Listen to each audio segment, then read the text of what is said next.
Ancient Greek Philosophy.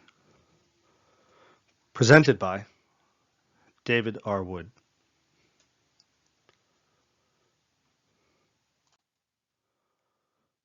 Ancient Greek Philosophy. Quote, to return from nature to Greek nature is to venture to suspend this history so as to retrace the figure that oriented philosophy in its Greek beginning. It is to venture the attempt to write again on nature, to span the distance in such a way that it might become possible from this distance, nonetheless, to reinscribe such discourse. End quote. John Sallis, The Figure of Nature, on Greek Origins. The ancient Greek reality was very different than that of our modern world. It was closer to that of the traditional Maasai society in Kenya. The Maasai are pastoralists and cattle herders. They are also fierce warriors. The Greeks were also highly skilled farmers. Greece is world famous for its tradition of olive farming, started 5,000 years ago. Ancient Greece was much closer to that of the traditional Maasai society than modern Homo sapiens society. In addition, the Greek system of faith was inseparable from the natural world. The Greek gods were thought to be literally present in nature itself. Examples are Zeus, the god of the sky and thunder, Poseidon, the god of the sea, storms, earthquakes, and horses, Apollo, the god of the sun and light, Demeter, the goddess of the harvest, and Artemis, the goddess of the wilderness, animals, and the moon. To the Greeks, nature was literally divine. The truth of the gods was concealed within nature itself. The goal of philosophy was to reveal the truths of nature and thereby the secrets of the gods. This ancient Greek reality is the context within which what we term ancient Greek philosophy must be understood. It predated our concept of philosophy itself. The Greeks believed they lived in a world driven by everyday interactions of the gods expressed in nature.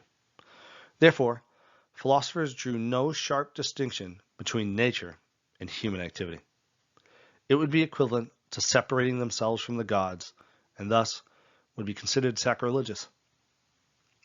Quite the opposite. Philosophers were actively attempting to commune with the gods through nature. That is why Aristotle, a renowned Greek philosopher, repeatedly describes perfected human activity as godlike. Most early philosophical writings were centered on nature. By nature, they meant the entire world, to include the gods. In fact, many of their writings were explicitly titled On Nature. Some other writings were later given a title associated with nature by librarians at places such as Alexandria in Egypt. The librarians did so as it was apparent to them the subject of the writing was nature. Even the very language used by the ancient Greek philosophers to describe philosophical thoughts was centered on nature. The word truth in ancient Greek is aletheia, meaning revealing, unconcealedness, or the state of not being hidden. It also means factuality or reality. The antonym is lethe, or concealment. For the ancient Greek philosophers, discovering the truth or facts of reality was the act of revealing the truths of nature and therefore of the gods. The word idea, meaning form, pattern, and its root of idean, meaning to see, is the clue. Another meaning of the word form in ancient Greek is nature. This gives new meaning to the word idea of, quote, to see a pattern in nature. If you pair this with the meaning of aletheia, you get, quote, to see a pattern in nature that reveals the truth of the gods, end quote.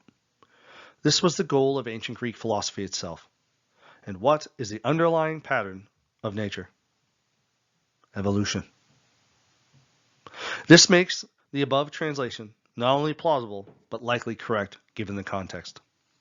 We will assume it going forward.